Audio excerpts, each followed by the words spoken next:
On the occasion of Kashmir Solidarity Day, I, on behalf of myself and on the people of Jammu and Kashmir, express gratitude from the core of my heart to the government and people of Pakistan for their unflinched and unconditional support to our movement for the right of self-determination.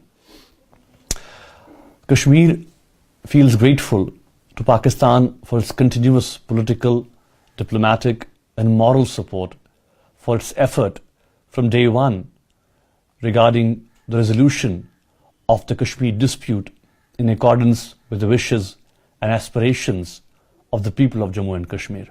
Today, Kashmir Solidarity Day is being observed across Pakistan and across the world, and various programs are being held within Pakistan and in different parts of the world to emphasize the need for a just resolution of the Kashmir dispute.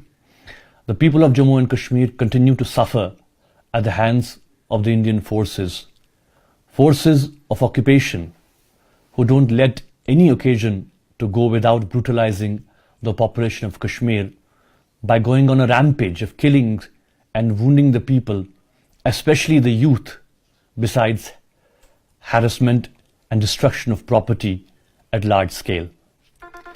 The violation of human rights is at its peak, and every oppressive tactic is being utilized to intimidate and compel the people, in particular the youth, to submission, forcibly, and thus forcing them to choose the path of violent struggle, which ultimately results in the loss of the precious lives of our valued youth on almost daily basis. When we look at the past year, 2018, we see that throughout the year, the Indian forces continued to use every unhuman, unethical and undemocratic method of coercion and suppression against the people to make them give up their legitimate struggle for the right of self-determination. In realizing this nefarious design, they killed more than 161 unarmed civilians and 285 armed youth during the past year. Because of the pending Kashmir dispute, which has led to continuous tension between the confronting armies of India and Pakistan, we saw last year that 27 people across the ceasefire line were killed as well. While putting curbs on the religious freedom of the people during 2018, the historic Jamia Masjid was closed by the authorities at 16 occasions to prevent people from offering Friday prayers. While as I personally was stopped from offering Friday prayers for 17 times and put under house detention for 113 days during the past year. In the action of government forces, more than 4,524 unarmed civilians and protesters were wounded, out of which 724 persons got eye injuries, which resulted in their total or partial loss of eyesight. In April month of 2018, in the Shupian village, on one particular day, 63 civilians were injured by the government forces. While as on 25th of November of the same year, and in the same area, 19-month-old girl, baby Hiba, got shot through the pellet gun, which resulted in the damage of her one eye. During 2018, 5,600 people were arrested, and a number of them have been incarcerated in the various jails of India in Kashmir and outside Kashmir.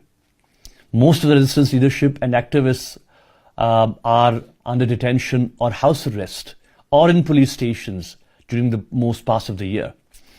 Even persons associated with media were subjected to brutality of the government forces and were prevented from carrying out their professional activities at many occasions. The All Parties Hurriyat Conference, in its annual report on human rights in Jammu and Kashmir for the year 2018, has documented these atrocities and human rights violations in detail. In these circumstances, where Kashmiris are living under continuous suppression, intimidation and threat to their life, honor and property at the hands of the occupiers, the continuous support of the people of Pakistan, the government of Pakistan, and all the institutions of Pakistan gives them hope and strength to carry forward their legitimate struggle to decide their future as per their will. And the people of Kashmir have always considered the support of Pakistan crucial for the success of the struggle for self-determination. The All Party Leaders Conference has time and again reiterated the fact that Kashmir is a political and a human issue which cannot be resolved by military means or military might. And any tactic on that regard will further complicate the issue rather than getting us out of it. I take this occasion to thank the people and the government of Pakistan once again for the valuable support for our just cause. Besides, I appeal the international community to come forward and fulfill its responsibility for the resolution of Kashmir dispute and end the suppression and atrocities being committed on the people of Jammu and Kashmir. Thank you very much.